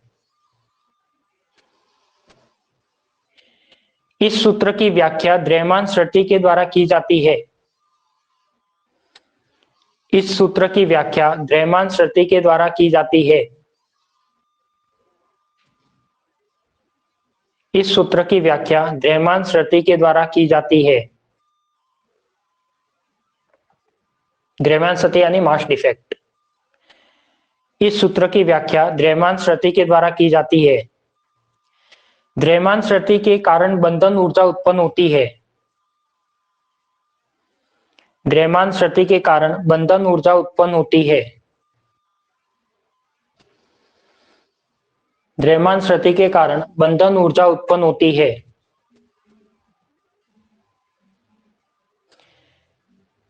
तो विजेकर तथा बेथे ने, विजेकर तथा बेटे ने बंधन ऊर्जा को निम्न पर निर्भर बताया है। विजेकर तथा बेटे ने बंधन ऊर्जा को निम्न राशि पर निर्भर बताया है। विजेकर तथा बेटे ने बंधन ऊर्जा को निम्न राशि पर निर्भर बताया है। अब बोर्ड के आपके सामने बोर्ड पर ये जो फॉर्मूला लिखा हुआ है और जो जो ये एनर्जी 500 टर्म क्या क्या डिफाइन कर रही है, तो वो एक बार लिख लीजिए।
लिख दिया होगा।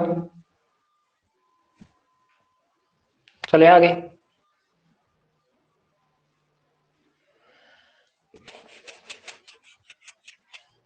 तो देखो ये 5 तरह की एनर्जी है। तो फर्स्ट एनर्जी अपन लेते हैं आयतन ऊर्जा।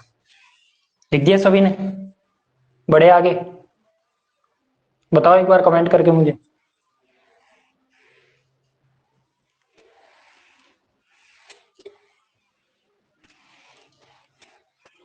फर्स्ट अपन लेते हैं क्या?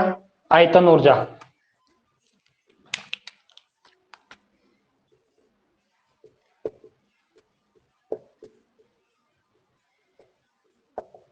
फर्स्ट क्या लेते हैं अपन? आयतन ऊर्जा। अब आप सभी ये जानते हो कि जो नाभिक होता है, नाभिक का आकार कैसा है? गोलाकार है। यानी मैं कह सकता हूं कि जो ये नाभिक का आकार है वो कैसा है? गोलाकार है। तो इसकी कुछ ना कुछ रेडियस भी है। कितनी ले ली मैंने? ये रेडियस कितनी है? आर है। अब मैं कह सकता हूं कि अपन बात कर रहे हैं किसकी? आयतन ऊर्जा की, यानी ईवी की। अब मैं कह सकता हूं कि जो नाभिक का आकार था वो तो कैसा था आपके पास? गोलाकार था। और जब नाभिक का आकार गोलाकार होता है तो मैं कह सकता हूं कि इस गोलाकार के अंदर क्या होता है? न्यूक्लियन कण होते हैं। इस गोले के अंदर क्या होती है आपके पास? न्यूक्लियन कण, प्रोटॉन और न्यूट्रॉन होते हैं। क्या होते हैं? प्रोटॉन और न्यूट्रॉन होते हैं। जब ये प्रोटॉन और न्यूट्रॉन क्या करते हैं? अन्योन्य क्रिया करते हैं। क्या करते हैं? इसके अंदर कुछ ना कुछ रिएक्शन करेंगे ही। क्या करते हैं आपके पास? अन्योन्य क्रिया करते हैं। तो ये अपन ने कल भी देखा था कि युकावा मेजन थ्योरी के बेस पे कि प्रोटॉन न्यूट्रॉन में कन्वर्ट होता है पाई मेजन के द्वारा और न्यूट्रॉन प्रोटॉन में कन्वर्ट होता है। तो ये कुछ ना कुछ रिएक्शन चलाते रहते हैं।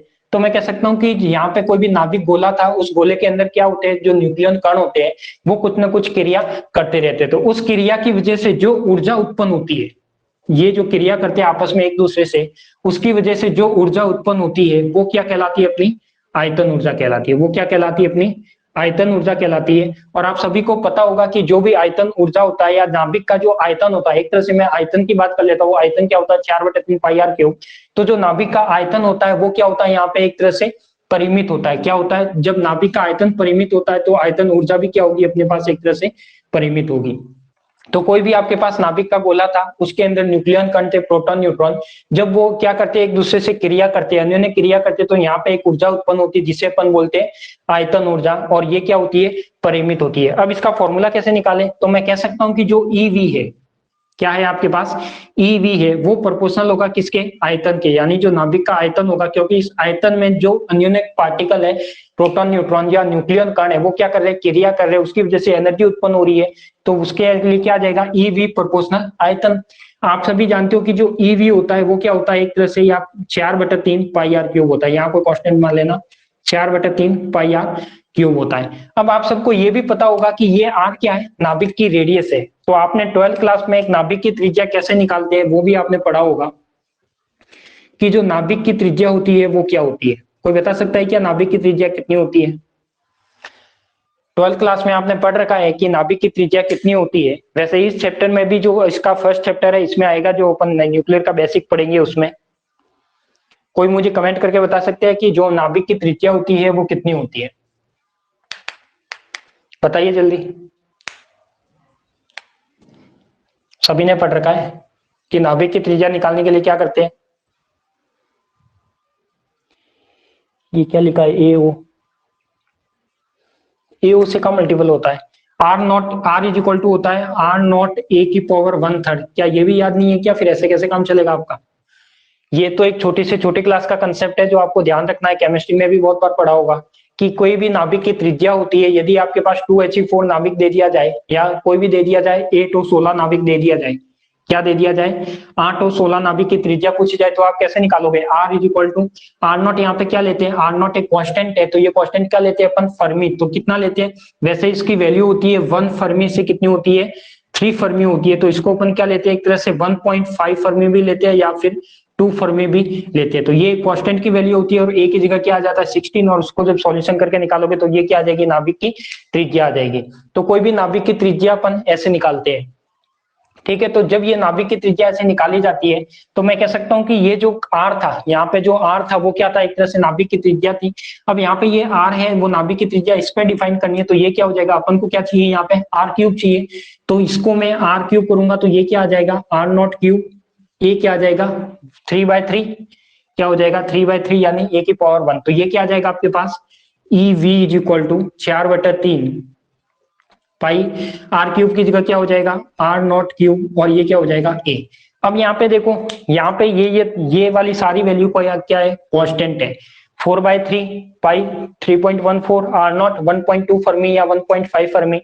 अब ये सारी की सारी वैल्यू क्या है कांस्टेंट है, तो इसको मैं कह देता हूं कि ये किसके इक्वल है, एक तरह से ए वी के। क्या है आपके पास ए वी, अपने पास क्या है एक आयतन ऊर्जा का कांस्टेंट है जिसकी वैल्यू किसके इक्वल है, आयतन ऊर्जा नियतांक। आयतन ऊर्जा नियतांक ए वी ये किसके इक्वल है अपन ने देखा 4/3 पाई आर नॉट क्यूब के। ठीक है, तो ये अपना एक कांस्टेंट होता है, तो मैं लिख सकता हूँ कि E इज इक्वल टू क्या आ जाएगा ए वी। अब ये किसके लिए आया है आयतन ऊर्जा के लिए, तो जो आयतन ऊर्जा का फॉर्मूला होगा वो ये होगा। अब यदि कोई भी न्यूक्लियस के लिए आपको पूछा जाए कि आयतन ऊर्जा कितनी होती है तो आप निकाल सकते हो। यदि पूछा जाए 2He4 के लिए आयतन ऊर्जा कितनी होती है, तो देखो 2He4 का यदि बात करें अपन यहाँ पे, किसकी बात करें 2He4 की, तो 2He4 के लिए ए कितना हो गया आपके पास 4 हो गया। यदि आयतन ऊर्जा निकालनी है तो क्या आ जाएगा ए वी, ए क्या हो जाएगा ए की वैल्यू कितनी है 4। तब ए की वैल्यू आप यहाँ से पुटअप कर सकते हो 4/3 पाई आर की वैल्यू रख सकते हो, और यहाँ पे क्या आ जाएगा 4 आ जाएगा। तो यहाँ से क्या निकल जाएगी इसकी आयतन ऊर्जा। तो किसी भी नाभिक की यदि आयतन ऊर्जा निकालनी है तो आप यहाँ से निकाल सकते हो। तो फर्स्ट तो अपन ने क्या निकाला आयतन ऊर्जा की, कोई भी नाभिक का आकार गोलाकार होता है, और आप जानते हो कि नाभिक का क्या होता है आयतन होता है वो परिमित होता है।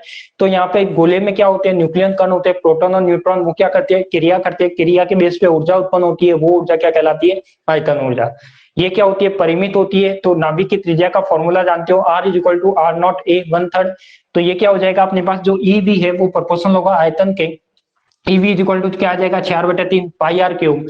तो यहाँ पे ये सारा कांस्टेंट प्रोपोर्शनल हटाओगे तो भी कांस्टेंट आप लगा सकते हो, तो ये सारा कांस्टेंट एक हो जाएगा। तो एक कांस्टेंट को मैंने मान लिया ए वी, तो यहाँ पे जो वॉल्यूम एनर्जी आई वो क्या आई EV is equal to a V a. ये क्या कहलाएगा आयतन ऊर्जा नियतांक कहलाएगा जिसकी वैल्यू इसके इक्वल होगी। तो इसे पहले अपन इसकी डेफिनेशन लिख लेते हैं फिर इसके बारे में लिखिए। लिखिए इसमें नाभिक की संरचना के अनुसार, नाभिक की संरचना के अनुसार नाभिक का आयतन परिमित होता है। नाभिक की संरचना के अनुसार नाभिक का आयतन परिमित होता है। नाभिक की संरचना के अनुसार नाभिक का आयतन परिमित होता है, लेकिन नाभिक में न्यूक्लियन कण, लेकिन नाभिक में न्यूक्लियन कण अन्योन्य क्रिया करते हैं। लेकिन नाभिक में न्यूक्लियन कण अन्योन्य क्रिया करते हैं।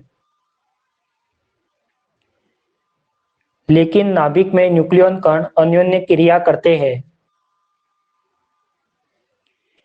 इस क्रिया के कारण नाभिक में आयतन ऊर्जा परिभाषित होती है।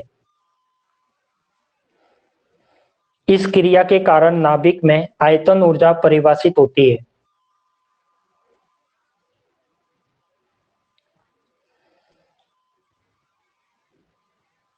इस कारण नाभिक में आयतन ऊर्जा परिभाषित होती है। इसे ईवी से व्यक्त करते हैं। इसे ईवी से व्यक्त करते हैं। जो बोर्ड पे लिखा हुआ है जो कैलकुलेशन वाला पार्ट वो लिख लीजिए। डायग्राम बनाने की जरूरत नहीं है, केवल और केवल फॉर्मूला लिखना है।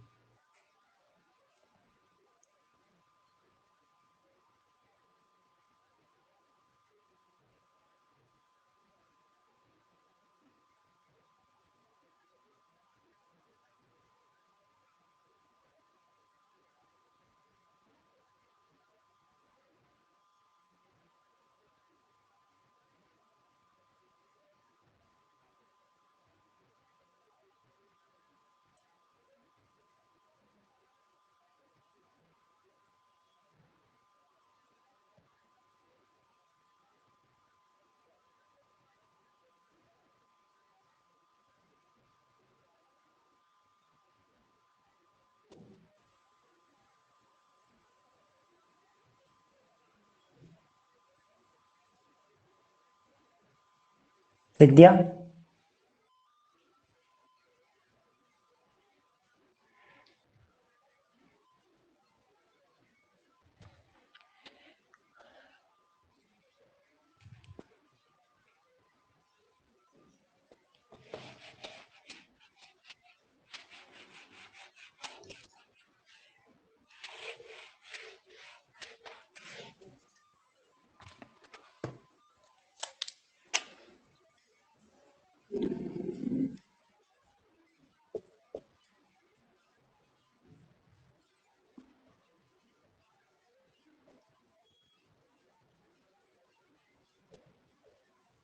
सेकंड आता है अपने पास सरफेस एनर्जी या पृष्ठीय ऊर्जा।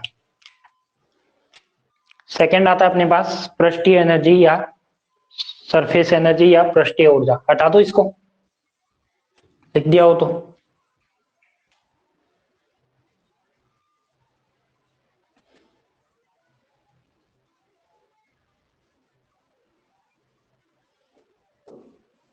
लिखने के बाद मुझे एक बार थंब का निशान बना के भेज दिया करो ताकि मुझे पता लगे कि लिख दिया।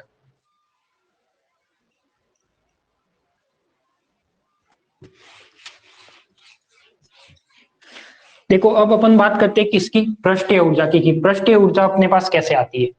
देखो पृष्ठीय ऊर्जा कैसे आती है, मान लेते हैं कि नाभिक क्या होता है, एक गोला होता है। क्या होता है, नाभिक एक गोला होता है। तो मैंने कंसीडर किया कि ये आपका कोई नाभिक था, ये क्या था, आपके पास कोई गोला था, ठीक है। इसमें मैं मान लेता हूं कि बहुत सारे पार्टिकल है, यानी बहुत सारे कण उपस्थित है।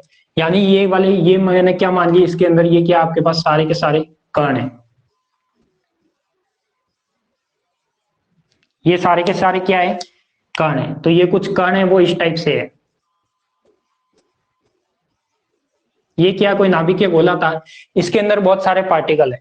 अब मैं बात करता हूं, देखो यहाँ पे दो पार्टिकल कंसीडर करता हूं। एक तो इसके जो बीच वाला पार्टिकल है, यानी ये वाला पार्टिकल मैंने कंसीडर किया। कौन सा पार्टिकल कंसीडर किया, इसके जो बीच वाला पार्टिकल है वो कंसीडर किया। अब देखो ये वाला जो पार्टिकल है वो कौन किस किस से बंधा हुआ होगा, वो उसके चारों और जो पार्टिकल है उससे बंधा हुआ होगा। तो मैं कह सकता हूं कि ये वाला जो पार्टिकल है वो इससे भी बंधा हुआ होगा, इससे भी बंधा हुआ होगा, इससे भी होगा, इससे भी होगा, इससे भी होगा, इससे भी होगा और इससे भी होगा। तो मैं कह सकता हूं कि यहाँ पर कुछ ना कुछ बंधन ऊर्जा होगी। एक पार्टिकल तो मैंने ये कंसीडर किया, तो ये पार्टिकल क्या है, चारों तरफ से बंधा हुआ है। तो यहाँ पे बाइंडिंग एनर्जी किसको ज्यादा चाहिएगी, एक तो इसके लिए ये बाइंडिंग एनर्जी किसे कहते हैं, पार्टिकल को तोड़ना। तो ये सारी की सारी पार्टिकल को तोड़ने के लिए या इसकी बॉन्डिंग को तोड़ने के लिए कुछ एनर्जी चाहिएगी, तो वहां पे बाइंडिंग एनर्जी आएगी एक तो। एक मैंने पार्टिकल कंसिडर किया ये वाला, एक मैंने पार्टिकल कंसीडर किया ये वाला। अब इस पार्टिकल में क्या है, जो ये पार्टिकल है वो सरफेस में था और ये कैसा था, मध्यम में था। अब जो सरफेस में पार्टिकल है ये भी किसी ना किसी से बंधा हुआ है। तो ये इससे बंधा हुआ है, इससे बंधा हुआ है, इससे बंधा हुआ है, इससे बंधा हुआ है। तो मैं कह सकता हूं कि ये वाला पार्टिकल है वो भी बंधा हुआ है, ये वाला पार्टिकल है वो भी बंधा हुआ है। बट ये वाला जो बीच वाला पार्टिकल है वो क्या चारों ओर से बंधा हुआ है, और ये वाला पार्टिकल है वो कुछ तरफ से ही बंधा हुआ है। अब देखो ये वाला जो पार्टिकल है वो यहाँ से कहीं से, ऊपर वाले पार्ट से कहीं से भी बंधा हुआ नहीं है। क्यों, क्योंकि वो क्या है, सरफेस पे है। तो मैं कह सकता हूं कि यहाँ पे बाइंडिंग एनर्जी क्या होगी, एक तरह से ज्यादा होगी। यहाँ पे मैं कह सकता हूँ कि बाइंडिंग एनर्जी अपन को क्या चाहिएगी, ज्यादा चाहिएगी। तो यहाँ पर बाइंडिंग एनर्जी ज्यादा चाहिएगी और यहाँ पर बाइंडिंग एनर्जी अपन को क्या चाहिएगी, कम चाहिएगी। इसका मतलब वही हुआ। तो देखो यहाँ पे बाइंडिंग एनर्जी एक में ज्यादा आ रही है, एक में कम आ रही है। तो यहाँ पे क्या आ रहा है, बाइंडिंग एनर्जी में कुछ ना कुछ कमी आ रही है। क्या आ रही है, कुछ ना कुछ कमी आ रही है। यानी इसके कंपेयर में बाइंडिंग एनर्जी यहाँ कम चाहिए और यहाँ क्या चाहिए, ज्यादा चाहिए। तो ये जो बाइंडिंग एनर्जी का जो डिफरेंस है वो किसकी वजह से आता है अपने पास, एक तरह से मैं कह सकता हूँ कि मास डिफेक्ट की वजह से आता है। किसकी वजह से, मास डिफेक्ट। या फिर मैं कह सकता हूँ कि इसके सरफेस पर जो एनर्जी है वो कम चाहिएगी, इसके मध्य में जो एनर्जी है वो ज्यादा चाहिएगी। तो ये क्या करता है, एक तरह से जब ये मध्य से सरफेस की मैं बात करता हूं तो ये क्या बताता है, ऊर्जा में कमी को बताता है। किसकी कमी को बताता है, ऊर्जा में कमी को बताता है। तो ये कमी के द्वारा जो ऊर्जा मिलती है अपन को, देखो यहाँ पे इसमें ज्यादा एनर्जी, इसमें कम एनर्जी। तो इसकी वजह से जो भी इस पूरे गोले में जो भी अपन को एनर्जी मिलेगी वो क्या कहलाएगी, अपनी एक तरह से पृष्ठीय ऊर्जा। तो इसके कारण जो ऊर्जा उत्पन्न होती है कि बीच में उसकी बाइंडिंग एनर्जी ज्यादा थी, सरफेस पर कम थी, उसकी वजह से जो एनर्जी उत्पन्न हुई वो कौन सी हुई आपके पास, पृष्ठीय ऊर्जा या सरफेस एनर्जी। अब ये सरफेस एनर्जी किसके इक्वल होती है वो अपन को देखना है। तो कोई मुझे बता सकता है कि ये सरफेस एनर्जी किसके इक्वल होती है, कोई मुझे ये बता सकता है कि सरफेस एनर्जी किसके इक्वल होती है। मैं ले लेता हूं यहाँ पे सरफेस एनर्जी यानी ES, ये किस क्या होता है आपके पास, एक तरह से पृष्ठीय क्षेत्रफल। क्योंकि ये पृष्ठीय ऊर्जा है तो पृष्ठीय ऊर्जा के लिए मैं क्या लूंगा, इसका पृष्ठीय क्षेत्रफल लूंगा। यानी पृष्ठीय क्षेत्रफल का मीनिंग क्या होता है, ये इसके जो बार बार का भाग है। अब ये पृष्ठीय क्षेत्रफल होता क्या है, कोई फॉर्मूला बता सकता है क्या गोले का, कि किसी भी गोले का पृष्ठीय क्षेत्रफल क्या होता है, 4πr² होता है, सभी को पता होगा। अब r यहाँ पे क्या हो जाएगा, नाभिक की त्रिज्या हो जाएगी। तो नाभिक की त्रिज्या क्या होती है आपके पास, ये होती है r is equal to r0a 1/3 होती है। अब मैं कह सकता हूँ कि यहाँ पे क्या आ जाएगा, r² निकालना है तो ये हो जाएगा r0² a 2/3। तो ये क्या आ जाएगा आपके पास, ES इज इक्वल टू 4π, तो ऐसे का ऐसे आ जाएगा। यहाँ पे क्या आ जाएगा, r0² और a 2/3 आ जाएगा। अब देखो ये सारी चीजें क्या है आपके पास, 4πr² नॉट क्या है, कांस्टेंट है। तो ये क्या हो जाएगा आपके पास, ES इज इक्वल टू ये हो जाएगा आपके पास 4 पाई r0, तो ये हो जाएगा ए एस, और क्या हो जाएगा आपके पास A2/3। अब यहाँ पे ये क्या बता रहा है, देखो यहाँ पे जो एनर्जी है वो क्या बता रहा है, ऊर्जा में कमी को बता रहा है। तो यहाँ पे मैं निशान लगाऊंगा कौन सा, माइनस। क्यों? क्योंकि ये क्या बताएगा, ऊर्जा में कमी को बताएगा। तो ये मैंने बता दिया कि जो माइनस क्यों लगाया, ये ऊर्जा की कमी को व्यक्त करने के लिए बताया है। तो इसकी जो पृष्ठीय एनर्जी आएगी या जो सरफेस एनर्जी आएगी वो क्या आएगी आपकी, ये आएगी। तो मैं कह सकता हूँ कि पृष्ठीय ऊर्जा कैसे डिफाइन होती है, कि कोई भी नाभिक गोलाकार होता है, उसके मध्य में बाइंडिंग एनर्जी, सरफेस पर बाइंडिंग एनर्जी क्या होती है, कम होती है, मध्य में ज्यादा होती है। तो एक तरह से यह क्या करता है, कुछ ना कुछ एनर्जी में वेरिएशन देता है, वही एनर्जी क्या कहलाती है आपकी, सरफेस एनर्जी कहलाती है। पृष्ठीय क्षेत्रफल के प्रोपोर्शनल होती है। पृष्ठीय क्षेत्रफल कितना हो जाएगा, 4 पाई r², आर इसकी क्या हो जाएगी, रेडियस। और कोई भी नाभिक की त्रिज्या आप जानते हो कि क्या होती है, r0a 1/3। तो यहाँ पे कोई भी नाभिक आपको दे दिया जाए तो आप उसकी पृष्ठीय ऊर्जा निकाल सकते हो। आपको क्या पता होना चाहिए, केवल और केवल ए। तो यदि आपको किसी भी नाभिक का मास नंबर पता है तो आप इसकी वैल्यू निकाल सकते हो। और ए एस किसके इक्वल है, 4 पाई r0। 4 पाई कांस्टेंट है, r0 भी कांस्टेंट है, तो इससे एक प्रॉपर वैल्यू निकल जाएगी। और ये किसके प्रोपोर्शनल हो जाएगा, A2/3। नेगेटिव चिन्ह क्या बता रहा है, ऊर्जा में कमी को बता रहा है। ठीक है, तो इसके बारे में लिखिए पहले। नाभिक एक परिमित त्रिज्या का गोला है। नाभिक एक परिमित त्रिज्या का गोला है। नाभिक एक परिमित त्रिज्या का गोला है। नाभिक के अवयव विभिन्न स्थानों पर व्यवस्थित रहते हैं। नाभिक एक परिमित त्रिज्या का गोला है। नाभिक के अवयव विभिन्न स्थानों पर व्यवस्थित रहते हैं। नाभिक के अवयव विभिन्न स्थानों पर व्यवस्थित रहते हैं।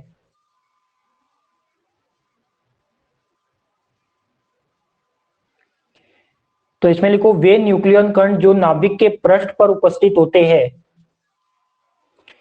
वे न्यूक्लियन कण जो नाभिक के पृष्ठ पर उपस्थित होते हैं। वे न्यूक्लियन कण जो नाभिक के पृष्ठ पर उपस्थित होते हैं। उनकी बंधन ऊर्जा, उनकी बंधन ऊर्जा, वे न्यूक्लियन कण जो नाभिक के पृष्ठ पर उपस्थित होते हैं, उनकी बंधन ऊर्जा मध्य के न्यूक्लियन की बंधन ऊर्जा से कम होती है। उनकी बंधन ऊर्जा मध्य के न्यूक्लियन की बंधन ऊर्जा से कम होती है। उनकी बंधन ऊर्जा मध्य के न्यूक्लियन की बंधन ऊर्जा से कम होती है। इन अवयवों की बंधन ऊर्जा में यह कमी, इन अवयवों की बंधन ऊर्जा में यह कमी नाभिक की बंधन ऊर्जा को कम कर देती है। इन अवयवों की बंधन ऊर्जा में यह कमी नाभिक की बंधन ऊर्जा को कम कर देती है।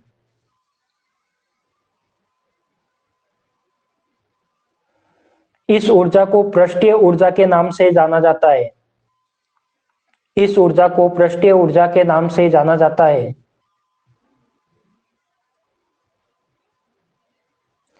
तथा पृष्ठ क्षेत्रफल के समानुपाती होता है।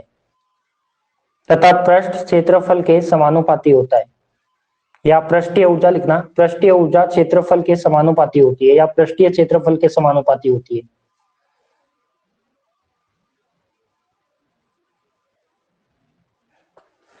अब जो आपके सामने लिखा हुआ है वो लिख लीजिए, और ये डायग्राम भी बना लेना समझने के लिए, क्योंकि एग्जाम में समझने के लिए आपको चाहिएगा, तो ये डायग्राम वहां पे शो करना है।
लास्ट में एक लाइन लिख लेना ये नेगेटिव के बारे में,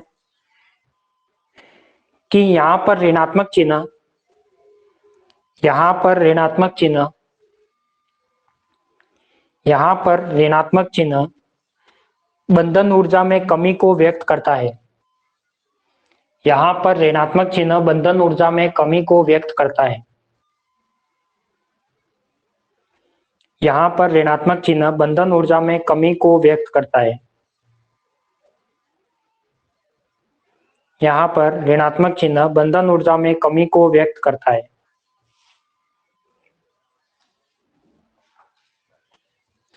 लिख दिया होगा आपने।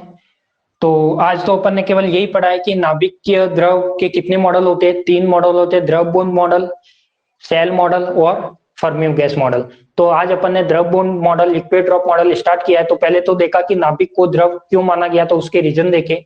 उसके बाद उसमें जो सेमी इंपेरिकल मास फॉर्मूला है वो देखा, तो उसमें 5 एनर्जी की टर्म आती है जो बाइंडिंग एनर्जी को डिफाइन करता है।